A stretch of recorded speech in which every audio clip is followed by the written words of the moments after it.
Namamasko po! Patawad! Kuripot! He, supot!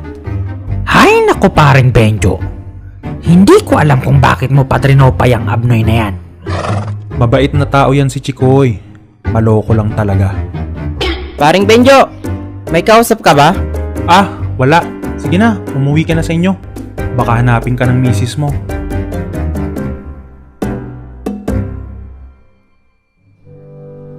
Sa totoo lang, ayaw ko talaga ng Pasko. Nalulungkot kasi ako tuwing naiisip ko na mag-isa lang ako. Kung nandito lang sana ang mga magulang ko. Benjo, kailangan namin ng tulong mo. Ate Donna? Si Ate Donna ay pinsan ko. Isa siyang madre sa bahay ampunan sa Antipolo. Maligayang Pasko po!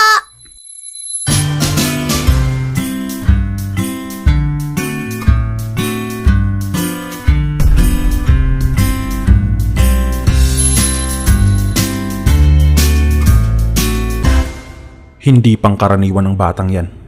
Lapitin ito ng mga engkanto. Kaya nga lumapit kami sa'yo. Nagsimula ang lahat nang mapansin ko na laging may kalaro ang bata. Hanggang isang araw, nadatnan kong iyak ng iyak si Mika. Pilit daw siyang dinadala ng mga engkanto sa kaharian nila. Ate Donna, natatakot po ako. Huwag niyo po ako ibibigay sa kanila po, please.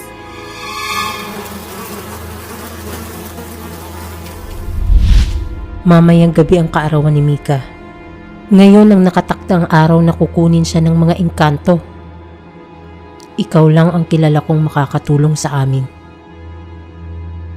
O siya, ano pa nga ba? Eh di... It's showtime!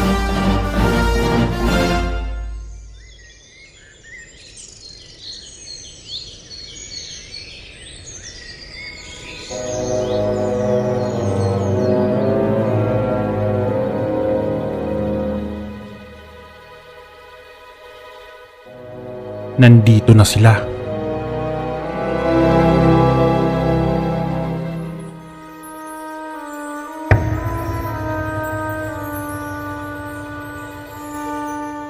Diyos ko po, kayo na po ang bahala sa aming Panginoon.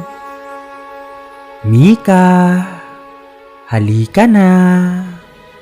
Ate Donna, natatakot pa ako. Huwag kayong matakot. Hindi tayo pababayaan ng Panginoon. Manggagamot.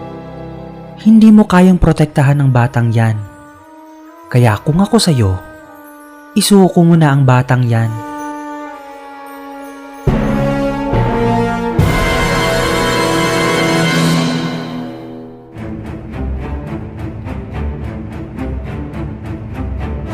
Paring Benjo, ang dami mo namang bisita.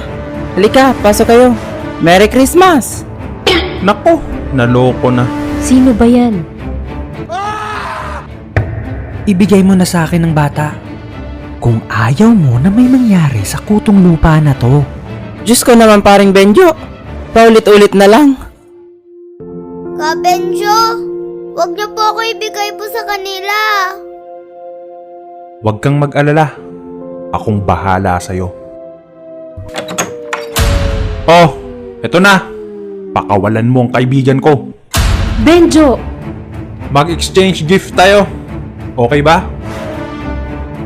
Sige.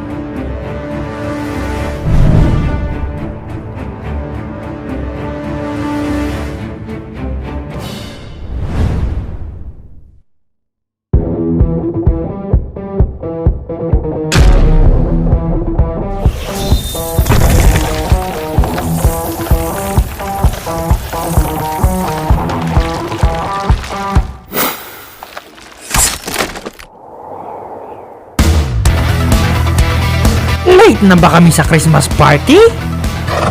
Ayos ka lang ba, Master? Mika!